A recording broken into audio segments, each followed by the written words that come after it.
காலையில் 10:30 மணிக்கு தான் ஒரு தீர்ப்பு வந்துச்சு ஜனநாயகம் படத்துக்கு சென்சார் கொடுத்துருங்கன்னு சொல்லி. என்னதான் பிரச்சனைனே புரிய மாட்டேங்குது. இல்லை, படம் ரிலீஸ் பண்ண விடுவீங்களா மாட்டிங்களா? எனக்கு என்ன புரியலன்னா, இப்போது இன்றைக்கி வரைக்கும் வந்து பராசக்தி படமும் புக்கிங் ஓப்பன் ஆகாமல் தான் இருந்துச்சு. அந்த படத்துக்கும் ஆல்மோஸ்ட் 23 கட்ஸு கொடுத்துருந்தாங்க.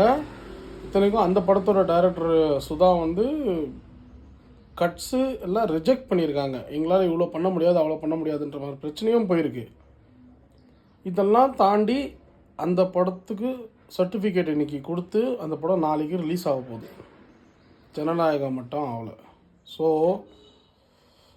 நண்பர்களே, நல்லா நோட் பண்ணிக்கோங்க. நாளைக்கு ரிலீஸ் ஆகிற படத்தோட ப்ரொடியூசர் யார், டிஸ்ட்ரிபியூட்டர் யார்,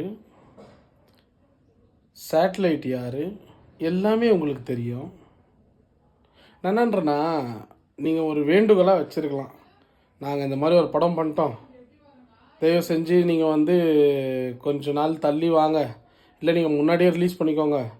எங்களுக்கு இருக்கிறது ஒரே ஒரு கெதி தான் பொங்கல், வேறு வழி இல்லை. நாங்கள் அப்போ ரிலீஸ் பண்ணால் தான் எங்களுக்கு அந்த காசு வரும் அப்படின்னு சொல்லியிருந்தீங்கன்னா எங்கள் தளபதி வந்து கோல்டன் ஹார்ட் பர்சன், அழகாக விட்டு கொடுத்து போயிடுவார்.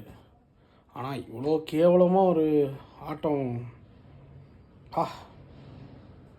நிஜமாக காலையில் அந்த நியூஸ் வந்த உடனே பயங்கர குஷாக இருந்தோம். ஓகே, பொங்கலுக்குள்ளே எப்படியாச்சும் படம் வந்துடும், செம்மையாக இருக்கும் அப்படின்னு. எவ்வளோதான் ஹேட்ரட் அந்த மனுஷனுக்கு. இந்த மாதிரி நான் இங்கே எதிர்பார்க்கல. ஓகே, இதையும் கடந்து வருவோம் நாங்கள். தளபதியன்ஸ் வரலாம். நம்ம ஒரு ஃபேன்ஸாக இருந்து நம்மளே இவ்வளோ யோசிக்கிறோன்னா, இப்போ தளபதி த மாஸ்டர் மைண்ட் அவர் என்ன யோசிச்சுட்ருப்பாருன்னு நம்ம யாருக்கும் தெரியாது. பயங்கரமாக ஏதாச்சும் செய்வார். பொறுத்திருந்து பார்ப்போம்.